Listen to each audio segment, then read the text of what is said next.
Hi everyone. So the next topic is counting days to calculate time in year.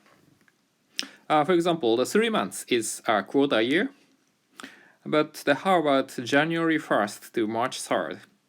Okay, so that is a little more than 1/6 year, but how to count days? The February have fewer days, January have more days, so how to count? And actually, it is confusing that the different bonds have different rules to calculate the number of days. So the first, the government bonds, for example, the treasury bonds, treasury notes, and so on. So for government bonds, we use actual number of days.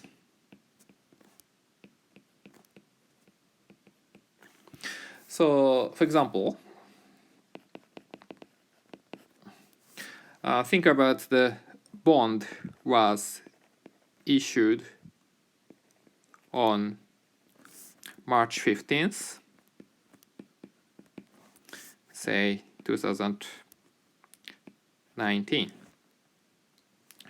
So how about T on June 8th, 2019? Then we use actual number of days.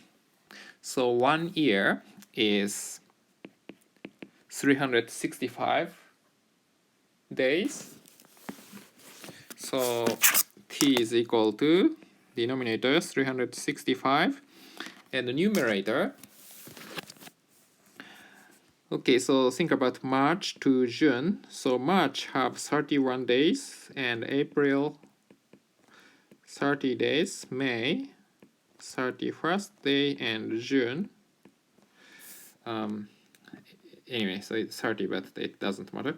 So how many days? So March 15th. So we have 16 days in March and 30 days in April and 31 days in May and 8 days in June because we end at June 8th. So actually T is equal to 16.30 plus 31 plus 8 over 365. So this becomes 0.2329. So if you want to calculate the bond price on June 8th, then we have to use T is equal to 0.2329. And we plug in this number in the previous formula to get the bond price.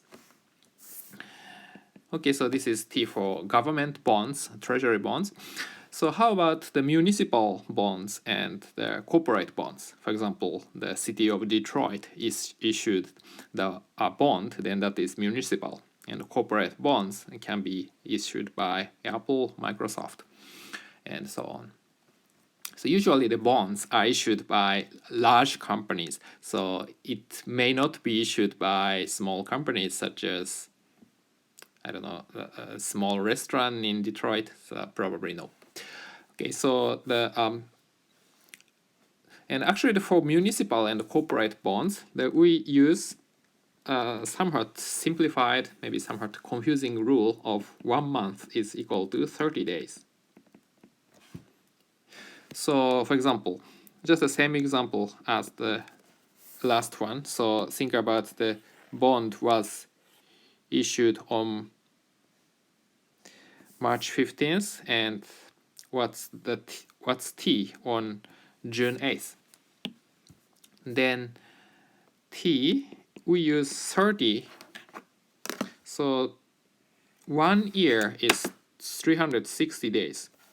So this is already confusing. And we have, okay, so 30 days in a month. So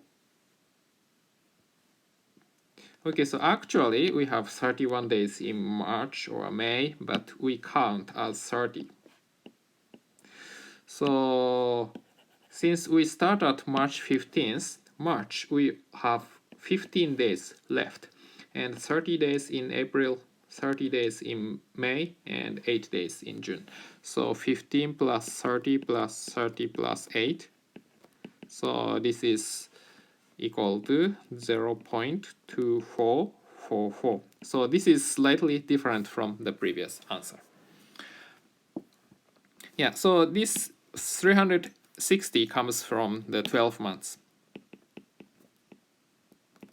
For many bonds, the coupon frequency is 6 months. So for 6 months, use 180. So this is the rule to calculate the fraction for government bonds and municipal and corporate bonds. Okay, see you then.